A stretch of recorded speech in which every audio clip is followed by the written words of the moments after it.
दोस्तों पुराने वक्त जी ॻाल्हि आहे त हिकिड़े ॻोठ में हिकु मुअज़िज़ महिमान अची वियो। ॻोठ वारनि में ख़ुशीअ जूं लहरूं ड्रोड़ण लॻियूं। सभई संदसि इज़त करण लॻा। महिमान जी ख़िदमत जे लाइ ख़ासि बंदोबस्तु कयो वियो। जॾहिं मानी तयार थी ऐं दस्तरख़्वान ते रखी वई त उन में क़िस्मे क़िस्मे खाधा मौजूद हुया। पर इन्हनि सभिनी में हिकिड़ी अजीब ॻाल्हि इहा हुई त हिकु वॾो ड्रिघो ऐं थुल्हो डंडो बि दस्तरख़्वान ते रखियो वियो। महिमान जी अखियुनि में हैरत हुई, पर दिलि में डपु बि अची वियो। हुन ड्रिजंदे पुछो त ही डंडो छो रखियो अथव? मीज़बाननि जवाब ॾिनो त बाबा, ही असांजी पुराणी रिवायत आहे। बुज़ुर्गनि खां इहा हलंदी पई अचे। जॾहिं बि को महिमान असां वटि ईंदो आहे त उन जे अॻियां खाधे सां गॾु ही डंडो बि रखियो वेंदो आहे। बाक़ी का घबराइण जी ॻाल्हि न आहे। महिमान कुझु बि न समझी सघियो। हुन वरी सवाल पुछो त इन जो भला मक़सदु छा आहे? डंडो रुगो महिमान जे लाइ छो रखियो वेंदो आहे? मीज़बाननि मंझां हिकिड़ो थोरो सियाणो हुयो। हुन जवाब ॾिनो त बाबा, असांखे मक़सदु त मालूम न आहे, बसि असांजा वॾड़ा ईअं कंदा हुआ, असां बि इहो ई कंदा पिया अचूं। तव्हां बेफ़िक्र थी खाधो शुरू कयो। पर महिमान जे दिलि में वॾो ख़तरो हुयो, भउ थी रहियो हुयो। हुन सोचो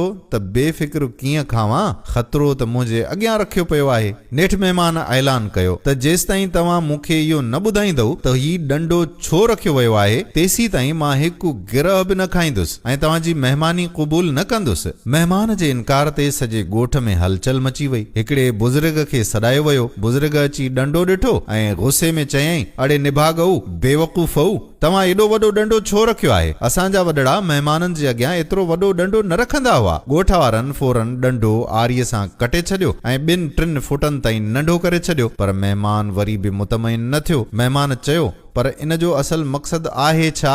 इहो ॿुधी परेशानी वधी वई। ॿियनि बुज़ुर्गनि खे बि घुराइणो पइजी वियो। हिकिड़ो ॿियो बुज़ुर्ग आयो ऐं उहो वधीक पुराणियुनि रिवायतुनि जो ॼाणू हुयो। हुन डंडो ॾिठो त चयईं त ही डंडो अञा बि वॾो आहे। असांजा वॾड़ा त हिकिड़ो सन्हो चहबुक रखंदा हुआ। ॻोठ वारनि उन डंडे खे वधीक कटियो ऐं उनखे सन्हड़ो करे बिल्कुलु चहबुक जहिड़ो बणायो। पर महिमान जो तजस्सुस वरी बि ख़तम न थियो। हाणे ॻोठ जे सभ खां वॾी उमिरि वारे बुज़ुर्ग खे ॻोल्हियो वियो। उहो एतिरो कुराड़ो हुयो जो संदसि अखियूं ॾिसण में कमज़ोर ऐं आवाज़ बि कमज़ोर थी चुको हुयो। ख़ैर, उन बुज़ुर्ग खे खट ते खणी ओताक में आंदो वियो। बुज़ुर्ग जीअं ई डंडो ॾिठो त हू बाहि थी वियो। चयईं, अड़े ओ जाहिलऊ, असांजा वॾड़ा महिमान जे अॻियां डंडो न रखंदा हुआ। असांजे वक़्त में हिकु नंढड़े प्याले में माचीस जूं तीलियूं कटे ऐं रखियूं वेंदियूं हुयूं त महिमान जॾहिं को गोश्त खाए ऐं उहो उन जे ॾंदनि में फासी पवे त उनखे साफ़ करे सघे। इहो ॿुधी महिमान खिलंदे चयो, हा, हाणे मां सम्झी वियुसि। मूं सम्झो पए त खाधे खाइण खां पोइ मुंहिंजी डंडे सां महिमानी कई वेंदी।